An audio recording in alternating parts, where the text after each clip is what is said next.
This is Cerebral Cinema. Movies of the mind. The Adventures of Sam Spade, Detective.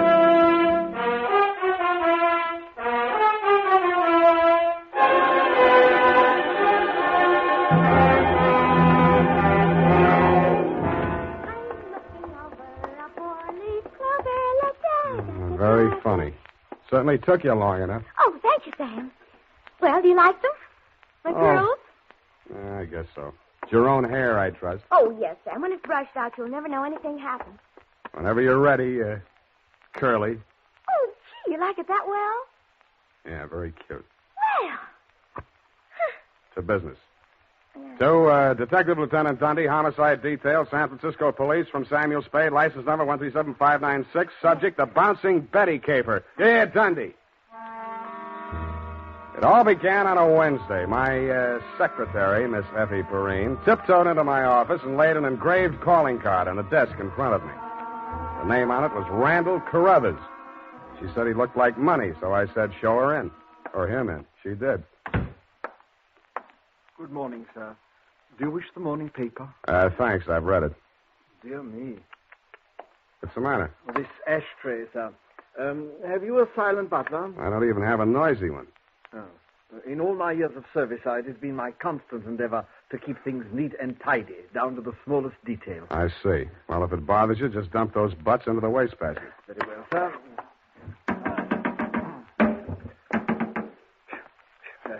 If you will pardon the presumption, sir, you could use a well-trained servant in this establishment. Wastepaper baskets clean and empty at all times. Never allow refuse to accumulate. That's not refuse. That's this month's bills. So I noticed, sir. I also noticed that you have not opened them. From this, I conclude that your services are immediately available. Yeah, and I conclude that in spite of your glad rags and fancy handle, you are somebody's butler. Oh, that is correct, sir.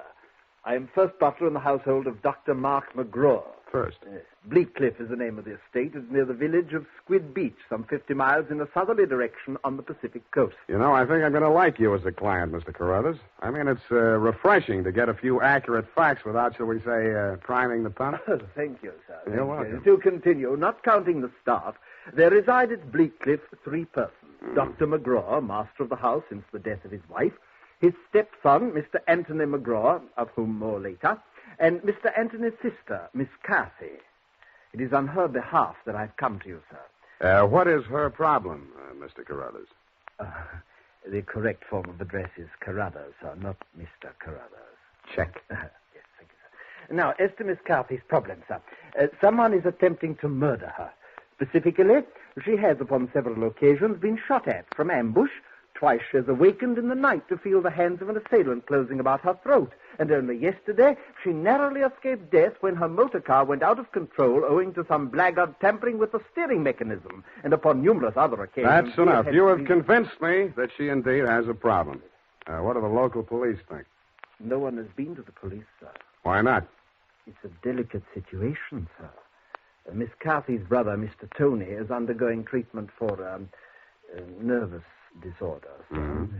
The family did not wish to place him in an institution, and since Dr. McGraw, his stepfather, is a psychiatrist, he is allowed to remain at home. I see. He's flipped. Where do I fit in, Carruthers? Well, sir, if a reputable gentleman such as yourself were to come to Bleak Cliff and witness these persistent attempts upon that girl's life, perhaps they could be forced to put the boy away where he belongs. It's possible. I'm willing to try.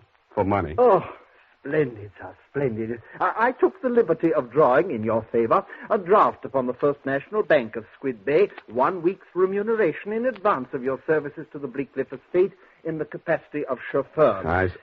Chauffeur? Yes, sir. I thought that might be a capital disguise.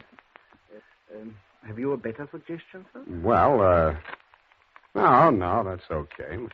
This check. Yes, sir. $200. It's a pretty big weekly salary for a chauffeur, isn't it? Well, you will be allowed to shop for the vegetables, sir. Your cut has been added in.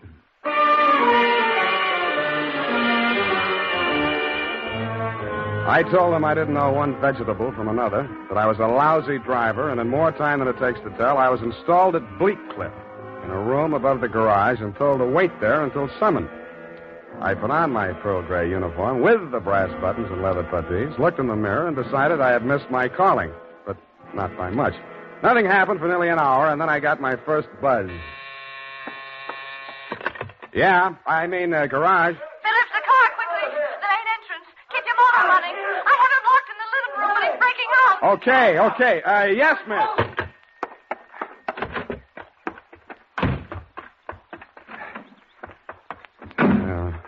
Let me see. Leave that door open.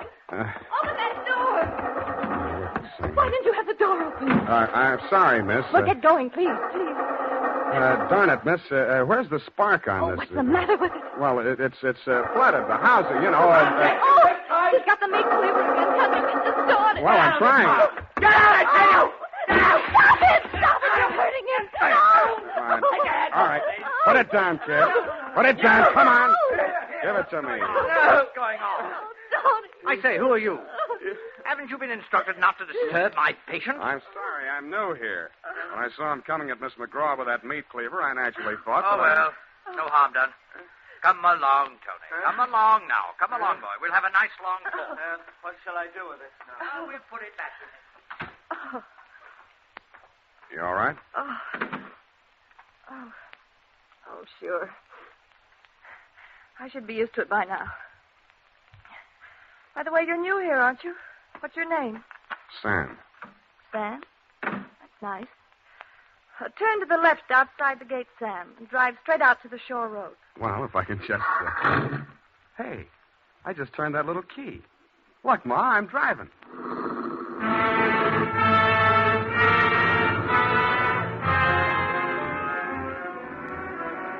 I adjusted the rear view mirror so that it showed more of her and less of the rear view. A mile from the house, she ordered me to stop, moved up to the front seat with me, and asked me to drive on. By the time we got to the shore road, she was driving, and I was resting my head on her shoulder. Where are we going? I've got a little hideaway down the coast. It's right on the beach, at the foot of a tall cliff. There's a fireplace, a little bar, some records. Got some bop? It's wonderful there with the surf pounding outside, hidden away from the world. You feel so safe. Don't stop. You'll like it there. You feel as if there's no one else on earth. Time standing still. Oh, if I could just be sure that Mother wouldn't worry about me. You're impossible. Okay, Kathy, I'll be serious. What's with that brother of yours? Tony? I'd rather not talk about that if you don't mind. Well, maybe I can talk about your stepfather. I really should know what kind of a man my boss is. I go for these drives to forget all that. Please don't spoil it for me. Okay, Kathy, okay. Oh, please. The sharp turn into this driveway. Oh. Now, we get out here. Yes, ma'am.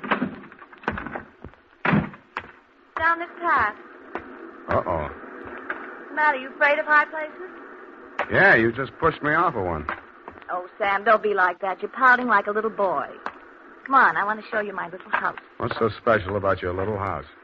Oh, Sam, if you only knew what my life is like. You only know what mine is like. I need someone so much to talk to, Sam. As long as you can steer the conversation, you mean. Come on, Sam. I'll show you the house. The path led to a flight of wooden steps that clung to the face of a sheer cliff.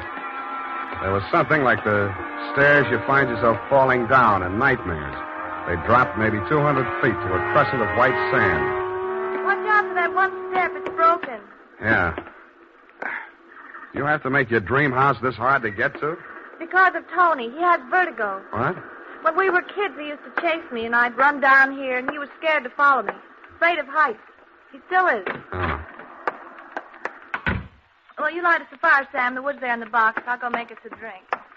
Fire? Who needs a fire? I'm hot. What'd you do before you took up driving? Oh, I was a private eye for a while. Oh, how exciting. Nah, it's a sour racket. Tell me about it. Nah. Let's talk about you. Here's your drink. Thanks. Well, what do you want to know about me? Oh, me? Come here.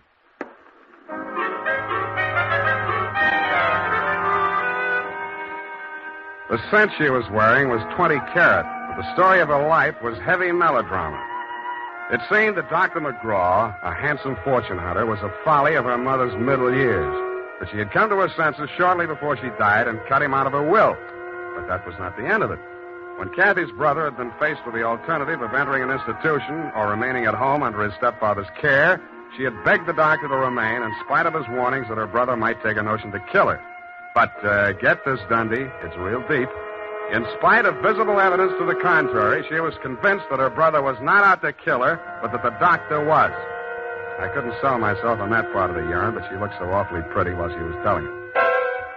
And suddenly, she didn't look so pretty. An expression of terror was on her face. No!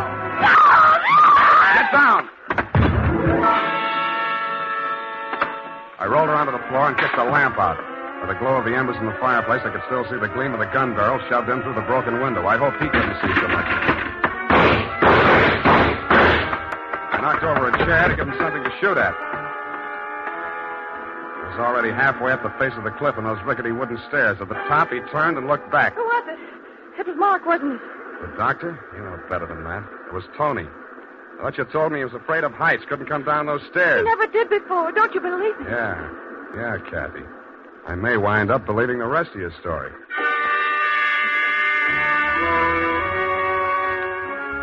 I took Kathy back to Bleak Cliff and stashed her in my quarters over the garage. Then I went into the main house via the back stairs, found her room, and shook it down.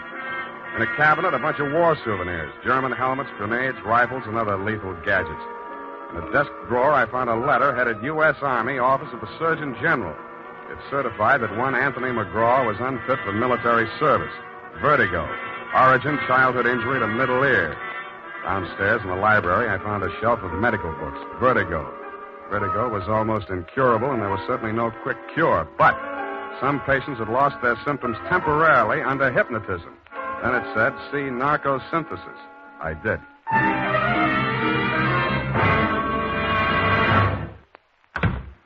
Oh, Spade. I beg pardon, sir. Mr. Spade. Whatever are you doing in the butler's pantry, sir? Looking for a butler. Namely you, Carruthers. Oh. May I serve you, sir? Yeah. How do I get an interview with Dr. McGraw? Well, sir, I should... Oh. Strange. After all my years of service, I still start at the master's summons. Hey. You did it again. Well, I'm sorry, sir. I'd better see what Dr. McGraw wants. Forget it. I'm answering this one. You're not going to drop your disguise, sir. Why not? Who am I kidding, anyway?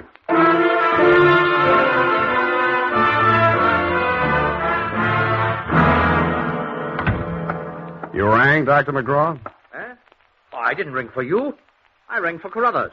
I ordered him to tidy up my office while I was at dinner. And look at it. Looks neat as a pin to me, Doctor. Oh, yeah, sure new here. Chauffeur, eh? I'm only wearing his uniform. Here's my card. Oh, detective, eh? That's right, Doctor, and this one's just about ready to wrap up. Well, you interest me. Go on. I will. I think you've been trying to use that boy as a murder weapon against his sister. Oh, and you call yourself a detective? If you can call yourself a doctor, I guess I can. You've been treating him with narcosynthesis, haven't you? Yes, that's right. Hypnotic drug. While he's under it, you brief him on his activities for the day, and he follows through, including assaults with deadly weapons. That would be possible with certain very suggestible patients, but I'm afraid impossible to prove. I think I can prove it, Doctor. You shouldn't leave your textbooks lying around loose. I found out the only way Tony could have walked down that stairway to Kathy's beach house without falling would be temporary relief of his symptoms due to hypnotic suggestion. Unquote. I see. What do you intend to do about this theory of yours? What do you suggest? You see this row of buzzers here on my desk? Mm-hmm. This one is for my secretary. This is to summon Carruthers, and when I press this buzzer, two of the most hideous plug uglies you've ever seen will rush into this office, beat you to a pulp, and dump you outside the front gate. That's what I think of your theory. Buzz away, Doctor. I think I like them better than I do you. As you wish.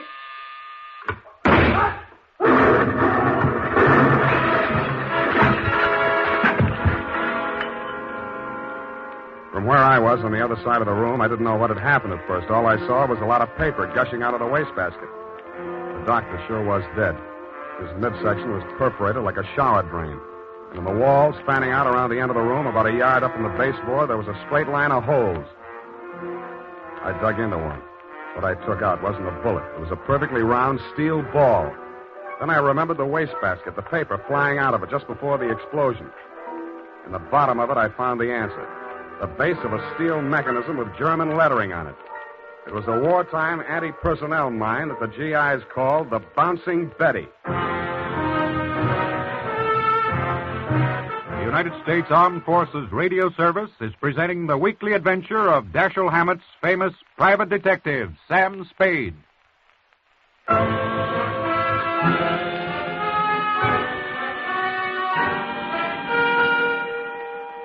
I didn't wait for the Squid Beach law to arrive. Who could? I went straight back to San Francisco. You, Lieutenant Dundee, were waiting at my office. Morning, Sam. Hello, Dundee. About that McGraw killing, Sam. Mm-hmm. The chief down at Skid Beach has asked us to cooperate with the department down there at Skid Beach. Squid Beach, Dundee. That's right. They say you caught a bus at Skid Beach. Squid. That's right. At 1:45 in the company of a young woman answering the description of the McGraw girl. Uh-huh. They say that, do they? They say they got a statement from that butler, Carruthers. Well, it's open and shut anyway. The butler hired you, the girl is wanted, and you're hiding her out. Why? Why not? Well, it's established that the girl hated the deceased and bickered with him constantly. The doctor and the boy were pals. That girl's guilty. You've been able to place her in the murder room? Well, no, but here's an item. She worked with an Army ordnance during the war in research. Subject, I made a note of that. Enemy landmines, anti-personnel. One of the reports she helped put out was on the Bouncing Betty. Yeah? Definitely. Hey, where are you going, Sam?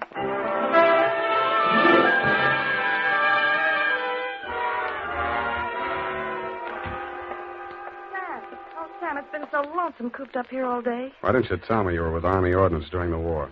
Well, I don't know. I suppose I thought it was unfeminine or something. Try again. All right, I'll tell you the truth. I had a copy of that report with instructions for the operation of the Bouncing Betty in the desk in my room. What the devil are you doing with a thing like that? I don't know. I was proud of it. It was the only report I worked on with the general. Should have got rid of it. I did. I burned it in the fireplace as soon as I learned what had killed him. You didn't burn it good enough. Sam, they found it. Yeah. Have they arrested Tony? Not yet, but he's definitely sane. He'll have to take the rap for anything he's done. I see. Well, I guess there's no other way. Tony didn't do it, Sam. I did. I want to make a confession. Not to me, please. Not to me. After what happened down at the beach when I knew I was no longer safe anywhere, I realized I had to do it. For Tony's sake as well as mine. When we arrived back at the house, I looked into the dining room and I saw Dr. McGraw eating dinner. I knew it was my chance to get into his office. Yeah? Then what? Well, the Bouncing Betty was in my room. There was some wire in the tool chest, and I knew that Carruthers always went to tidy up while the doctor was at dinner. So I waited until I saw him come out, and then I went in, and I looked around for a place to plant it, out of sight. Then I saw the wastebasket full of papers. It was the perfect hiding place. The whole thing didn't take more than 5 minutes. Well, say something. I guess I don't know what to say. Go on, say you hate me. Say it. I don't. Wish I did. Oh, Sam. Help me. Help me. I'm sorry, baby. I am sorry.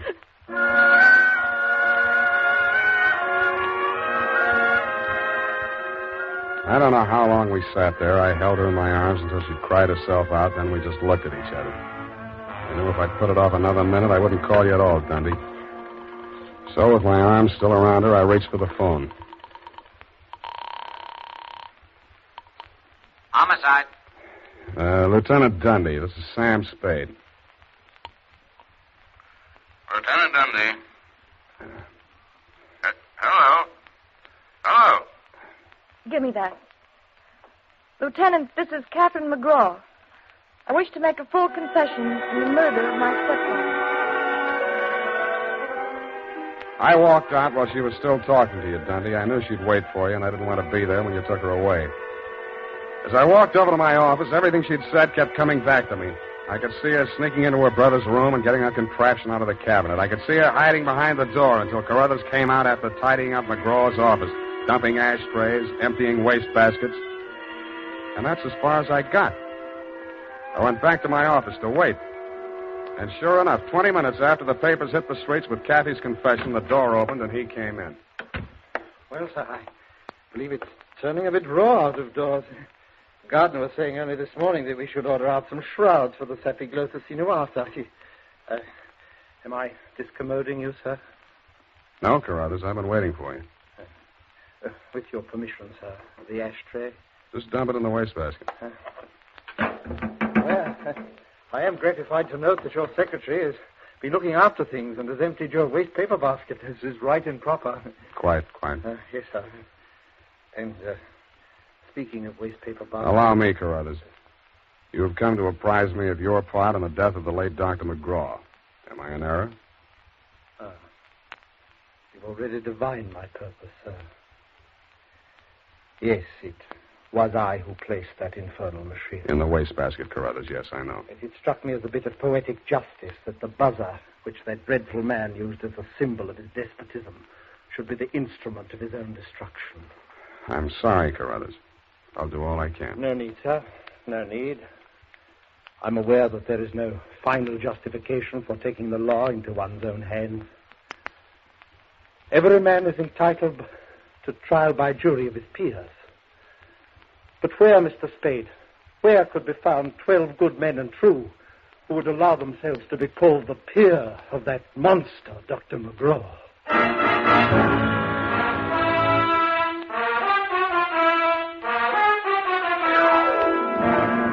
Period. End of report. Sam, there must be some mistake. Mistake, Effie? Mistake? No? Well, the butler can't be guilty. That's old-fashioned. He was an old-fashioned butler, sweetheart. Where today can you get help like that? Somebody who empties the ashtrays, keeps the waste paper baskets clean, tidies up around the place. Well, I'd be only too happy to do the same for you, Sam. I know you would, doll. But considering what happened to Mr. Carruthers' employer, Effie, you mustn't allow your mind to dwell on such matters. It's wicked. Sam!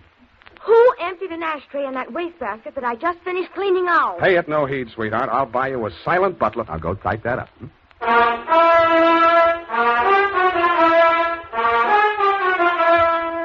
it is, Sam.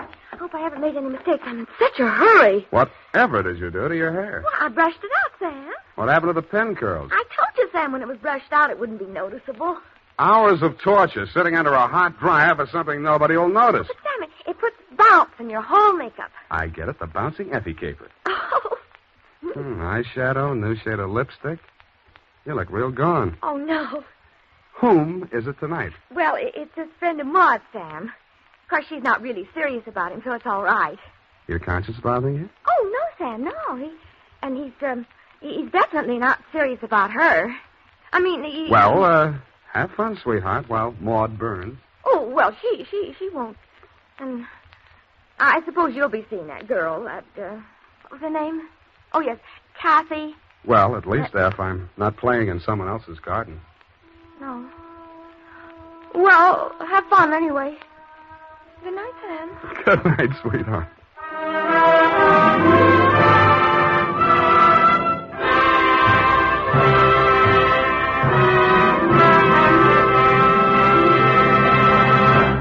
The Adventures of Sam Spade, Dashiell Hammett's famous private detective, are produced and directed by William Spear.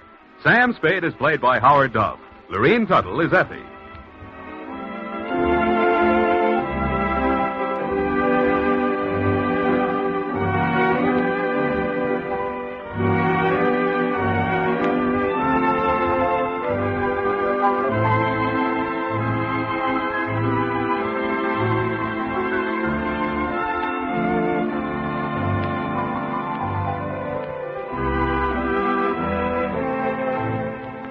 The Adventures of Sam Spade, Private Detective, is a presentation of the United States Armed Forces Radio Service, the voice of information and education.